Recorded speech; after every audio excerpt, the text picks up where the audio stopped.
இந்த உலக புகையிலை எதிர்ப்பு இயக்கத்தை இன்றைக்கு பாரதிய ஜனதா இயக்கத்தின் தலைமை பொறுப்பில் இருக்கக்கூடிய மதிப்புக்குரிய சகோதரி தமிழிசை சவுந்தரராஜன் அவர்களுடைய தலைமையிலே இன்றைக்கு இந்த நிகழ்ச்சியை நடத்தி கொண்டிருக்கிறார்கள். நான் தமிழ்நாட்டிலே இன்றைக்கு இந்திய அளவில் ஒரு பேர் இயக்கம் பாரதிய ஜனதா. அந்த இயக்கத்தை பார்த்துவிட்டு நான் வரவில்லை. உலகத்திலே புகையிலை ஒழிப்பு என்பது ஒரு பேர் இயக்கம். அந்த இயக்கத்துக்காக நான் லட்சிய திராவிட முன்னேற்ற கழகம் என்ற இயக்கத்தை சார்ந்தவன் என்ற முறையிலோ இல்லை ஒரு திரைப்பட இயக்குனர் என்ற முறையிலோ இங்கே வரவில்லை. இன்றைக்கு பாரதிய ஜனதாவின் கையிலே தமிழிசை அவர்கள் எடுத்திருக்கக்கூடிய இந்த நோக்கம் தலை சிறந்த நோக்கம். ஒரு இயக்கம் என்பதை விட இந்த உலகத்திலே புகையிலை எந்த அளவுக்கு தாக்கத்தை ஏற்படுத்தி கொண்டிருக்கிறது, அதை ஒழிக்க வேண்டும் என்ற ஒரு இயக்கத்தை ஒரு பொதுநல நோக்கத்தோடு எடுக்க வேண்டும் என்று அவர்கள் எடுத்து போராடுகின்ற காரணத்தால் தான் இன்றைக்கு நான் இயக்கத்தை எல்லாம் பாராமல் நான் லட்சிய திராவிட முன்னேற்ற கழகத்தின் கொடியோடு இங்கே வரவில்லை, கொள்கையோடு வந்திருக்கின்றேன். நான் இங்கே இருக்கக்கூடிய கொடிகளின் வண்ணத்தை பார்த்த வரவில்லை, நான் கொண்ட கொள்கையின் எண்ணத்தோடு மட்டும்தான் இங்கே வந்திருக்கின்றேன். ஏதோ கூப்பிட்டாங்க சினிமாவில் திரைப்பட ஒரு இயக்குனர், நான் என்ன யாரும் நீங்க புகை பிடிக்காதீங்க புகையில எதுக்குறேன்னு சொல்றதுக்கு வரல. ஒரு மனிதன் ஒரு கொள்கையை சொன்னால் அதை கடைபிடிக்க கூடியவனாக இருக்க வேண்டும். கடையில நானும் சிகரெட்டை வாங்கி குடிச்சிட்டு கடைக்கோடியில் இருக்கக்கூடிய இளைஞர்கள் கெடுத்துட்டு நீ புகைப்பிடிக்காது என்று சொல்லக்கூடியவன் டி ராஜேந்தர் அல்ல. ஒருதலை ராகத்திலிருந்து ஆரம்பித்து இன்றைக்கு ஒருதலை காதல் என்று ஒரு திரைப்படம் எடுக்கிறேன் என்று சொன்னால் இன்றைக்கும் நான் கொண்ட கொள்கையில் உறுதியாக இருக்கிறேன். ராஜேந்தர் ஒரு தடவை தாடி வச்சதுதான், அந்த தாடியோட தான் இருக்கிறேன். உலகத்துல மனிதன் கோடிக்காக மாறுவான், ஆனா டி ராஜேந்தர் கோடி இல்ல, எப்பயுமே மாற மாட்டேன். ஒரே லட்சியம். என்ன சொல்றேன்னா, இங்க அம்மா தமிழிசை இருக்கின்ற காரணத்தால் இன்னைக்கு இலக்கிய செல்வர்கள் அப்பாவுடைய தமிழை பார்த்து விட்டு பொதுக்கூட்டங்களில் அவரை தமிழை பார்த்து தமிழ் கற்றுக்கொண்டு வந்தவன் டி ராஜேந்தர். அவர் அந்த காலத்திலேயே தன் பெண்ணுக்கு தமிழிசை என்று பெயர் வைத்திருக்கின்றார். என் மகனுக்கு நான் எந்த தமிழ் உணர்வு இருந்தால் என் மகனுக்கு சிலம்பரசன் என்ற பெயர் வைத்தேன். என்னுடைய மகனுக்கு தமிழ் இலக்கியா என்ற பெயர் வைத்தேன். என்னுடைய இன்னொரு மகனுக்கு குரல் அரசன் என்ற பெயர் வைத்தேன். இந்த உணர்வெல்லாம் இலக்கிய செல்வரை போன்றவரை அவருடைய பொதுக்கூட்டம் மாயத்தில் நடந்தா அத்தனை இடங்களில் போய் அத்தனை பொதுக்கூட்டம் கேட்டிருக்கிறேன். இன்றைக்கு ஒரு துண்டு சீட்டு கூட இல்லாமல் இங்கே நான் பேசிக் கொண்டிருக்கிறேன் என்றால் 10 நிமிஷம் அல்ல 10 மணி நேரம் கொடுத்தாலும் உரையாற்ற முடியும் என்று சொன்னால் இதெல்லாம் ஒரு பற்று வேண்டும். ஒரு மனிதனுக்கு ஒரு கொள்கை வேண்டும். கொள்ளும் கையுமாக இருந்தால்தான் குதிரை கூட உம்மை விரும்பும். கொண்ட கொள்கையோடு இருந்தால் மட்டும்தான் உலகம் கூட உன்னை பார்த்து திரும்பும். கொள்ளும் கையுமா இருந்தால்தான் குதிரை கூட உன்னை பார்த்து விரும்பும். கொண்ட கொள்கையோடு இருந்தால்தான் உலகம் கூட உங்களை பார்த்து விரும்பும். என்ன சொல்றேன்னா, அம்மா தமிழிசை என்ற பெயர் வைத்திருக்கின்ற காரணத்தால் ஒருதலை ராகத்திலிருந்து இசையமைத்து விட்டு வந்தவன் என்ற காரணத்தால் இன்றைக்கு என் மகன் இது நம்மாடு படத்தில் சிலம்பரசன் நடித்த படத்துக்கு குரலரசன் இசையமைக்கிறான் என்று சொன்னால் இந்த இசையை வைத்து சொல்லுகிறேன், இந்த தமிழ் இசையை வைத்து சொல்லுகிறேன். ராகம், தாளம், பல்லவி. இந்த இசையில தாளம் இருந்தா மட்டும்தான் ராகத்துக்கு தாளம் வேணும். ஏன்னா ஒருதலை ராகத்துக்கு இசையமைத்தவன் என்ற காரணத்தால் சொல்றேன். அந்த ராகத்துக்கு தாளம் ஒண்ணு கையில ஸ்டிக்கோட தான் இருப்பேன். இங்க செல்லகுமார் தான் பிடி செல்லகுமார் புலிப்பட தயாரிப்பாளர் அழைச்சிட்டு வந்தாரு.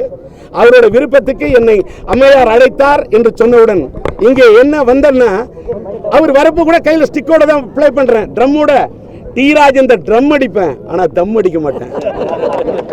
இன்னொன்னு ஒரு நிமிஷம் திரைப்பட உலகத்தை சேர்ந்த என்னோட பையனோட காதல் அழிவதில்லை முடிஞ்ச உடனே 2வது படம் தம்முக்கு கர்நாடகாவில இருந்து இந்த தயாரிப்பாளர் தம்முன்னு தயாரிப்பாளர் இந்த படத்துக்கு டைட்டில் வைக்கணும்னு சொன்னப்ப எதிர்த்தேன்.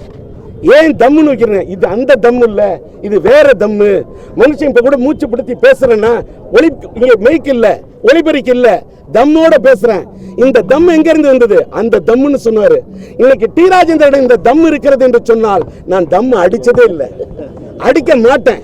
ட்ரம் அடிக்குது இளைஞர்கள் கத்துக்கணும்.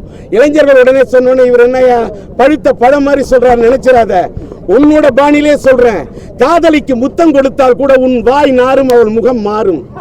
இந்த புகையிலையும் இந்த புகையும் ரத்தத்தையும் கெடுக்கும், உன்னுடைய காதலிக்கு நீ கொடுக்கும் மொத்தத்தையும் கெடுக்கும். காதலியானாலும் சரி மனைவியானாலும் சரி முத்தம் அதை தான் சொல்லி தரணும். சும்மா இது இந்நேரம் நான் பேசுனேன், இப்ப ஏன் இதை சொல்றேன்? எதுகை மோனை என்பது வார்த்தை, வார்த்தை மட்டுமல்ல, வார்த்தைக்குள் தான் வாழ்க்கை இருக்கிறது. அதனால ஒண்ணே சொல்றேன், சிகையும் நகையும் பெண்ணுக்கு அழகு, வீண் பகையும் புகையும் ஆணுக்கு கேடு. சிகையும் நகையும் பெண்ணுக்கு அழகு, வீண் பகையும் இந்த புகையும் ஆணுக்கு கேடு.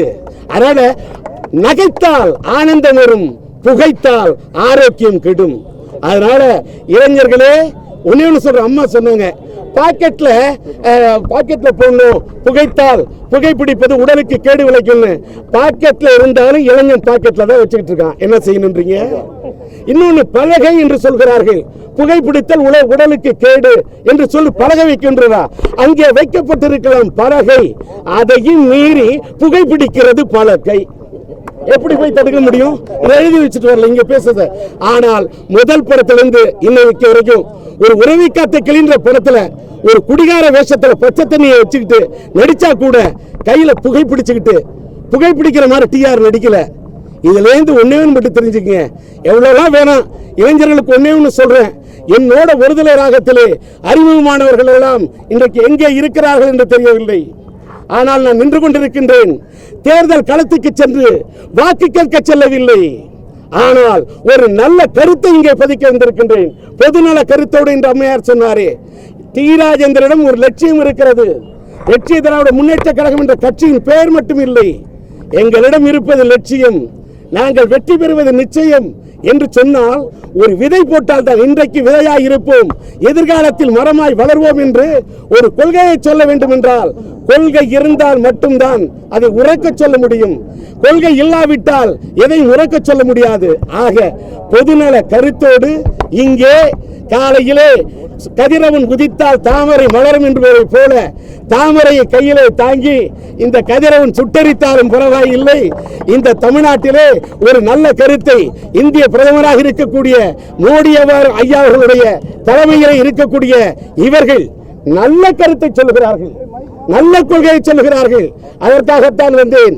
இங்கே நான் அரசியல் பேச விரும்பவில்லை. வந்தவர்கள் இங்கே வேறு விஷயமாக அரசியல் கேள்வி கேட்டார்கள். அரசியலை பதிக்க வரவில்லை, அரசியல் கருத்தை பதிக்க விரும்பவில்லை.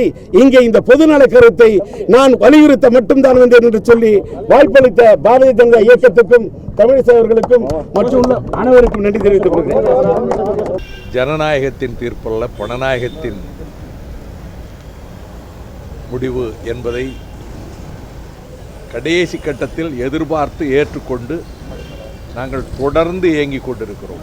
எங்கள் தோழர்கள் கொஞ்சம் மனச்சங்கடப்பட்டார்கள், உண்மைதான், சோர்வடைந்தார்கள்.